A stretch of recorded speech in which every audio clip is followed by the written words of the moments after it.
Well, hi, and thanks for joining me. This is probably going to be a pretty short video. I've got to make a decision here about whether to continue with this console or not. And here's the thing. I'm repairing this for a vintage shop that sells vintage items, and this is a bit of an unusual thing for them to try to sell. This is a large console. The cabinet is one of these extra long ones. It takes up a lot of space, and in a store environment it's not very attractive to begin with. The reason they picked it up is because they got it for essentially no money and hoped it would be working, and my first job here was simply to assess the potential cost of repairing it.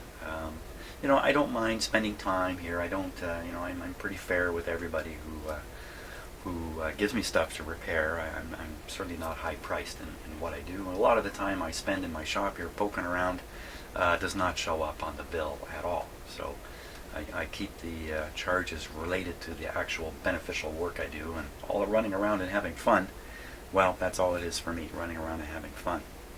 So I think I'm at the end of the run around and have fun with this receiver.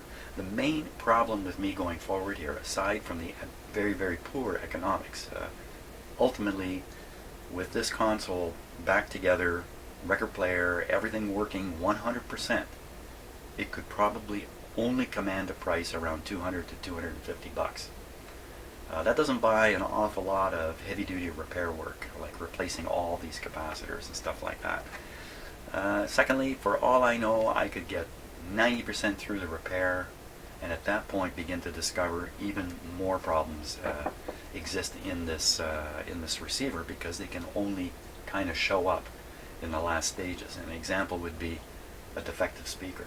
I haven't checked the speakers on this console. It could be one of them is shot, and if that's the case, it pretty much flushes this whole thing down the toilet. So I think it must be clear now from what I've said just how close to the edge this whole thing was. For this to be economic, it pretty much had to work right from the start completely, and all I had to do was clean it up and maybe tune it up a little bit and maybe make a couple of minor repairs. So this is obviously moving into the second category, which is a long haul repair process. Now, I did look at prices for some of these transistors, and what I'm going to say is a very, very high price. For them, it was what I found was to me, here at my house, it would cost me $60 to get one of these transistors here. Now, probably hunt around, I can get it for half that or less. It's still a huge cost. And I don't have a schematic, no schematic. Man alive, I could spend weeks in here poking around with this thing. So I guess what I'm saying is I've hit the end of the road for now with this guy. I do have other things to work on, things I know I can get through. Simpler, older AM radios and stuff like that, and it's not a resale sort of situation. There's no particular economy involved. These are personally owned possessions that people want to have back working in their homes. So that's a very different kind of project from this one. So as much as I don't like going this far down a road and then just ditching it, I think that's what I'm probably going to end up doing.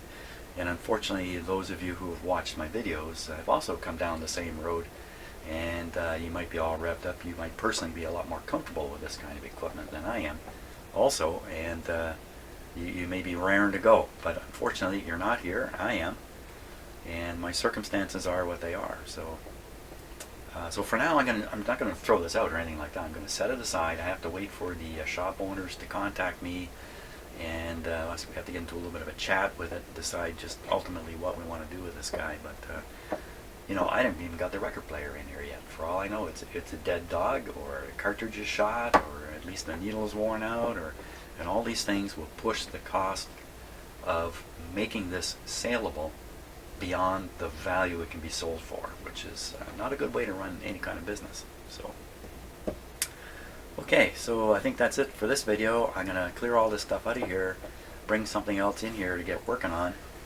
and I have a couple other half-done projects I'm going to finish off. I think that's what I'll do. So, and also, they're a little more in my comfort zone. FM radios and transistor radios are outside of my comfort zone. Not that I spent a lot of time in any comfort zone when I'm in here, come to think of it. So thanks a lot and for watching, and sorry about a dead ender on this one at this point.